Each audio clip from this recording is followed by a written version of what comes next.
Allez, c'est reparti. Alors là, on va faire tout ce qui est plumes. Donc plumes, vous allez retrouver tout ce qui est ce qu'on appelle les coqs indiens. Donc ça, c'est ce qu'on appelle les hackles. Hein. Donc on vient prélever des plumes sur la partie généralement la plus haute là du coq, du cou de coq, pardon. Donc voilà, on va retrouver les plumes. Là, noir sur noir, ça va pas se voir trop. Si on prend un... Voilà, on prend un roux, ça sera mieux, on verra mieux. Donc là, vous avez plusieurs types et plusieurs qualités de coq. Vous allez avoir ce qui est coq indien, qui généralement, vous les touchez à pas trop cher. Malheureusement, il y a beaucoup de déchets dessus, il y a beaucoup de plumes qui sont pas utilisables. Vous allez pouvoir utiliser, voilà, il s'est cassé de toute façon mon coup. En gros, voilà, vous allez avoir toutes les petites plumes là qui sont sur normalement la partie haute. Ah, si je le remets en configuration, j'essaie de me mettre pour que ça se voit pas. Sur toute la partie haute, en fait, vous avez des petites plumes qui sont super intéressantes. Ça commence à être grand. Et sur toute la partie basse, là, vous allez avoir des grandes plumes qui sont pas utilisables ou utilisables que pour faire des streamers. Donc, en fait, vous avez une très petite partie de coq utilisable. Vous allez payer ça pas cher. Donc là, c'en est un autre. Si vous voulez, vous prenez votre coq, vous faites ça, votre cou, et toute la partie haute, là, c'est des plumes qui vont être intéressantes. Toute la partie basse, ça va être beaucoup moins intéressant, ça va vraiment être des grandes plumes. Ah, si j'en retire une. Solide. Ah, si j'en retire une, vous voyez tout de suite, c'est une grande plume, et si on voulait faire un hack avec ça, déjà, c'est des plumes qui sont molles, pas nerveuses. Les fibres sont pas terribles. Et c'est très grand, donc ça va pas nous servir. Ça peut servir que en traîne derrière pour un streamer. Après, vous allez monter en gamme. Vous allez trouver des coups qu'on appelle les coups de messe, qui sont là des coups d'une qualité un peu meilleure. C'est-à-dire que vous avez quand même plus de plumes utilisables. Des belles plumes, mais il y a encore quand même pas mal de déchets sur le coup. Et après, même si c'est décrié, si les grands monteurs n'aiment pas forcément ces plumes là, moi je les aime bien. Vous avez tout ce qui est lancette, donc là on va pas être sur les plumes de cou du coq, mais sur des plumes qui sont sur le côté.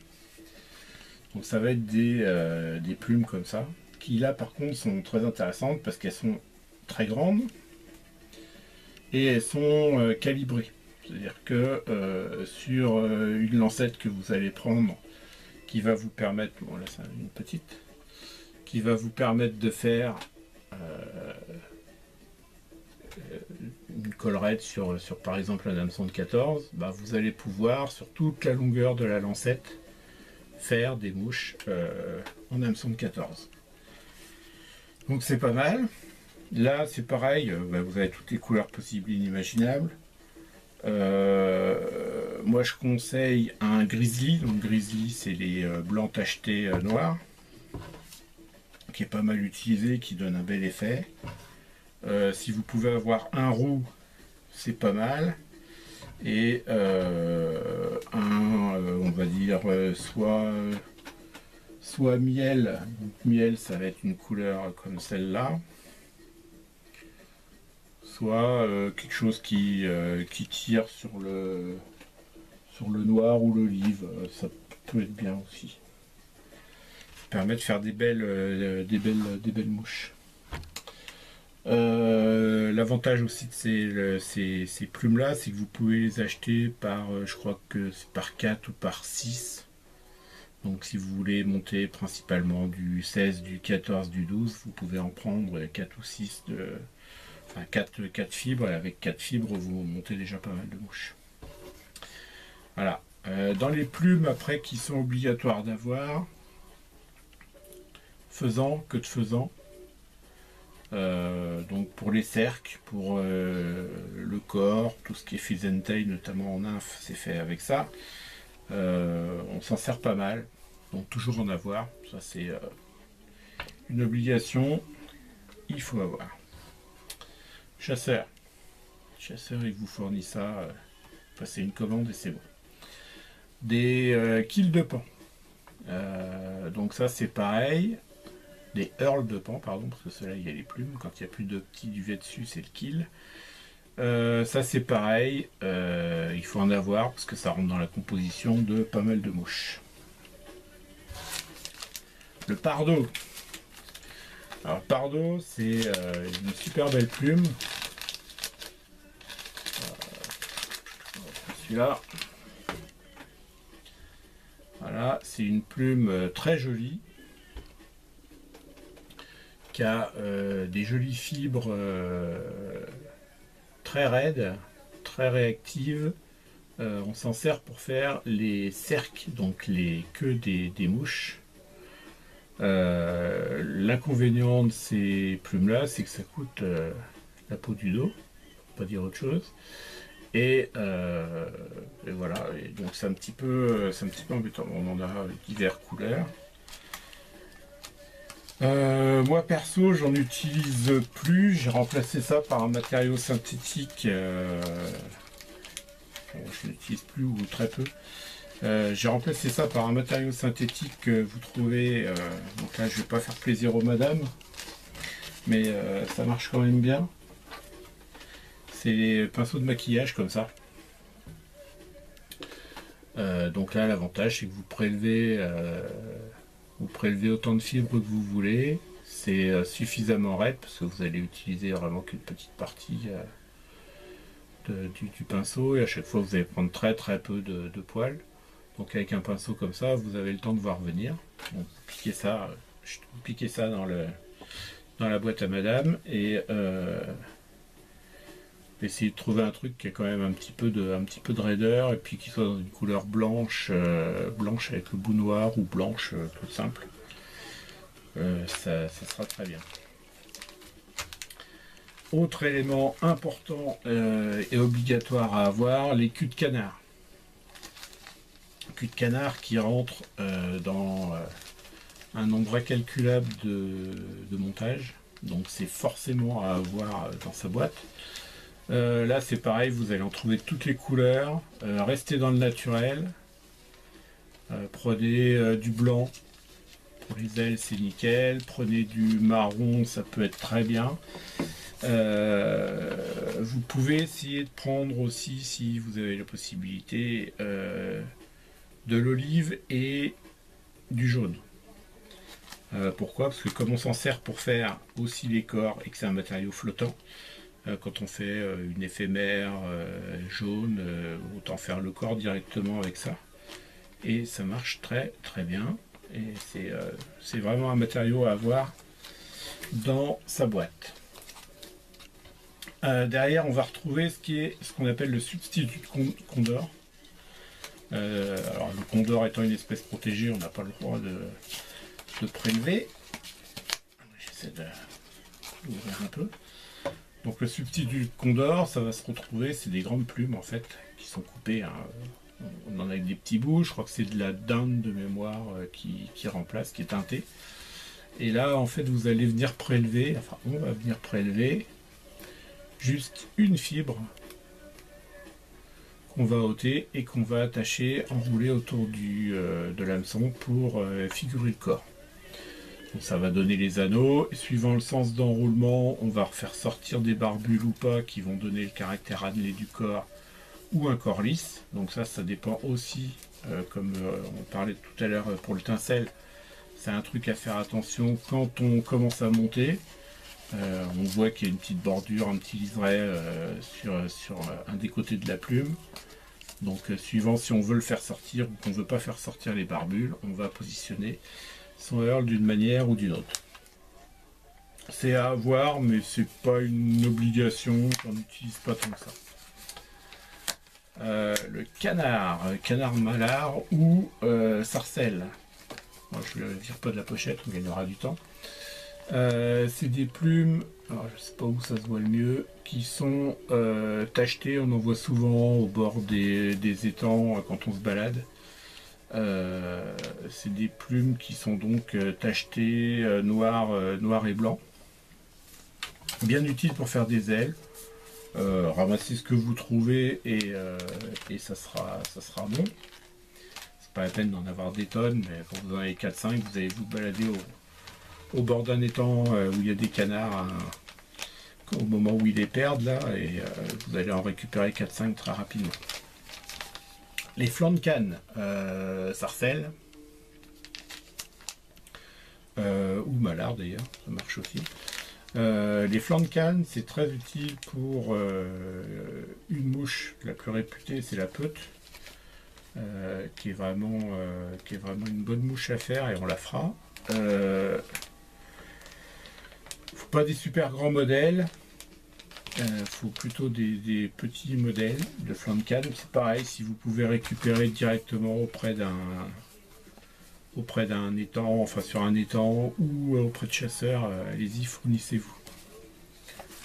Pintade, c'est utilisé, donc c'est les fameuses plumes tachetées.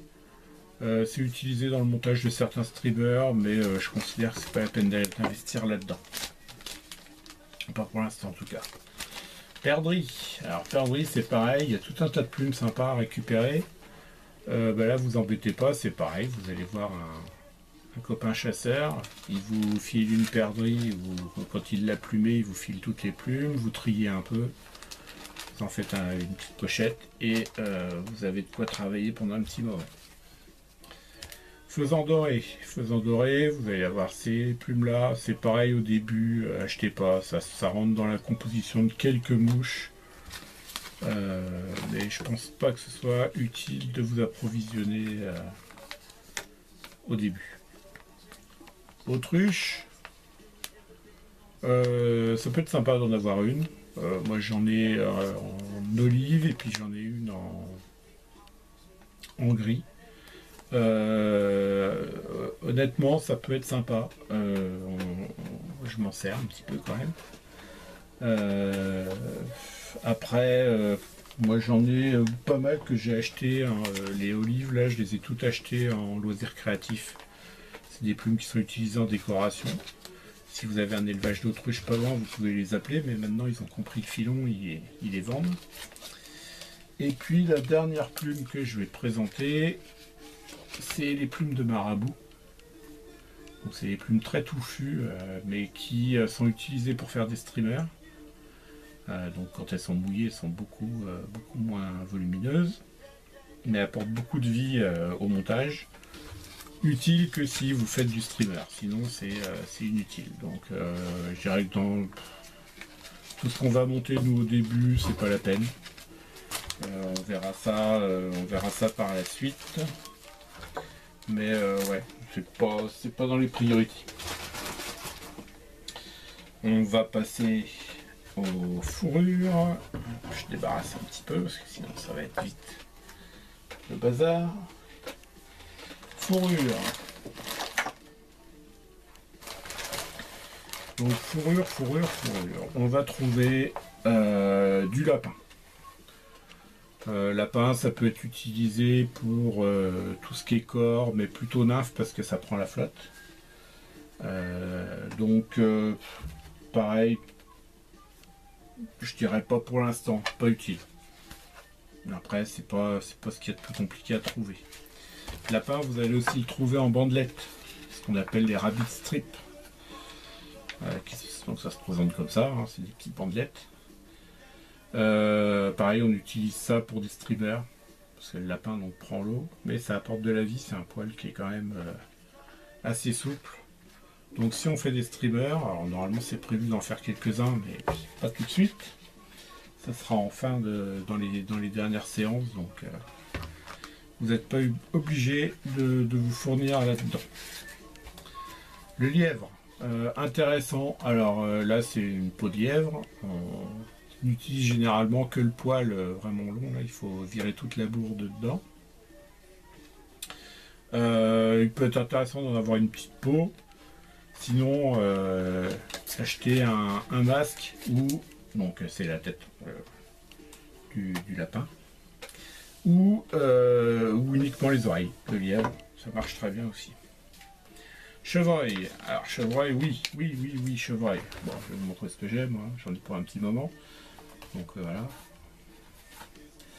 On voit d'où ça vient. Donc là, c'est pareil. Si vous avez un chasseur dans votre famille ou dans les amis, un petit carré, vous le tannez et vous en avez pour super longtemps. Sinon, vous pouvez acheter chez nos amis JMC et compagnie d'un petit bout de peau de chevreuil. Donc celui-là, il est gris fin. J'avais acheté pour voir ce que ça donnait en extra fin. Mais voilà, un petit carré, même un petit carré de chez JMC, là, ça vous fait un bon moment déjà. Mais c'est à avoir. Ça, on utilisera assez rapidement. Après, vous avez tout ce qui est bucktail. Bucktail, c'est que de daim. Donc ça, c'est pareil. C'est pour l'utilisation pour faire des streamers. Donc on a plein de couleurs différentes.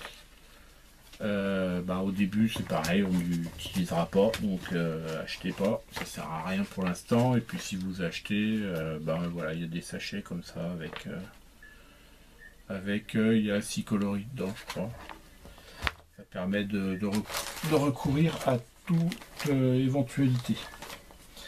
Là, on va être sur deux parties. Bon, comment je fais parce que c'est à la fois de la fourrure et à la fois on va rentrer quand même pas mal dans le matériau synthétique. Donc ce que je vais faire, c'est que je vais couper là. Et je vais reprendre derrière, donc on verra du naturel dedans, enfin du poil dedans. Mais ouais, ça va plus être dans la partie synthétique avec ce qui est du bing et puis tout le reste. Donc voilà. Allez, à la prochaine vidéo.